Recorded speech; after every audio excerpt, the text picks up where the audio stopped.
Bonjour, merci d'être avec nous sur RT France. Alors, une délégation de Gilets jaunes est reçue aujourd'hui à Matignon, à la veille d'un 3e samedi de mobilisation.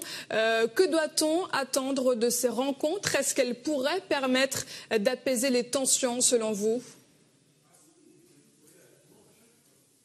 Écoutez, il n'y a pas 50 000 façons d'apaiser les tensions. Il faut que le président de la République et le gouvernement prennent des décisions efficaces et rapides pour répondre au profond mécontentement et au mal-vivre des Français. La première des choses, c'est d'arrêter les hausses sur les taxes de carburant et de donner du pouvoir d'achat par la hausse du salaire minimum. Il a refusé récemment de donner un coup de pouce au SMIC. Il faut le faire.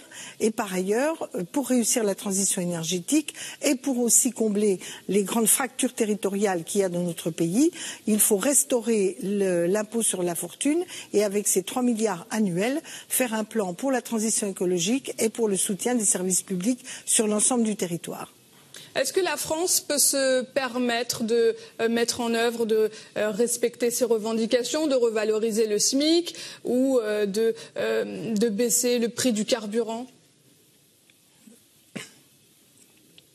Oui, parce que je vous rappelle que nous avons eu plus de 5 milliards de cadeaux fiscaux qui ont été octroyés aux plus riches de ce pays, avec une théorie fumeuse selon laquelle tout cela allait créer de l'emploi et de la croissance. C'est strictement l'inverse qui s'opère, car quand la grande majorité du peuple voit son pouvoir d'achat stagner ou diminuer, évidemment, c'est un effet opposé. La deuxième raison, c'est qu'il y a 41 milliards qui sont versés chaque année d'allègement de cotisations sociales aux entreprises, et dont 21, le fameux crédit impôt compétitivité emploi. Cet argent est distribué sans ciblage, sans critères, sans être sûr que ça a une efficacité tant pour le redressement économique du pays que pour la création d'emplois. On peut, avec cet argent, accompagner la hausse de salaire, notamment dans les secteurs qui sont en forte compétitivité avec l'extérieur, avec d'autres formes d'aide, et notamment des contrats qui pourraient unir les entreprises autour de l'objectif de la transition énergétique, de la création d'emplois et de la reconquête industrielle du pays.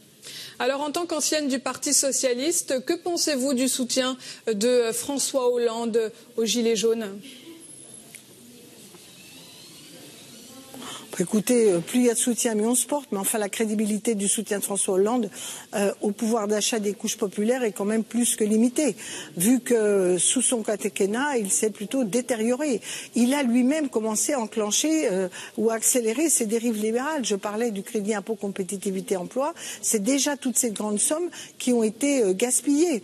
Et puis du coup, ces sommes, elles ont manqué pour soutenir les hôpitaux, les services publics dans les territoires, et enfin, François Hollande n'a pas renégocié le fameux traité européen pour imposer que la libre concurrence généralisée et l'austérité avec une réduction des déficits publics comme étant l'alpha et l'oméga de notre avenir soient remis en cause.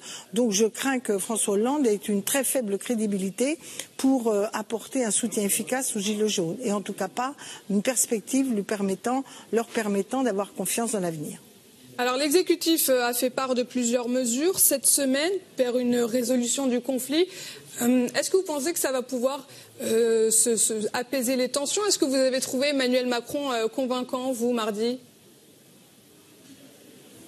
Enfin, je crois que personne ne l'a vraiment trouvé convaincant, à part ces inféodés, les gens qui sont déjà des fans, le fan club.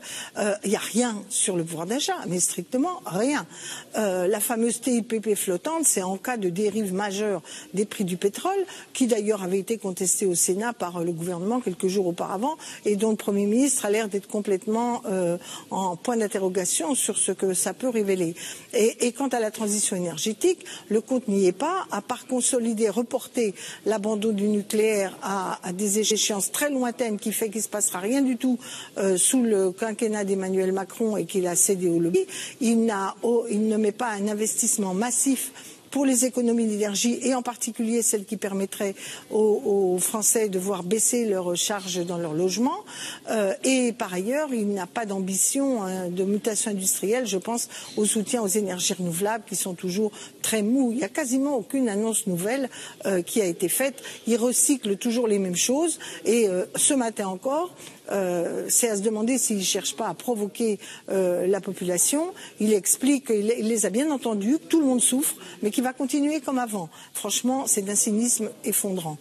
Alors la manifestation des Gilets jaunes n'est pas autorisée sur les Champs-Élysées demain. Est-ce que vous appelez, vous, à manifester ?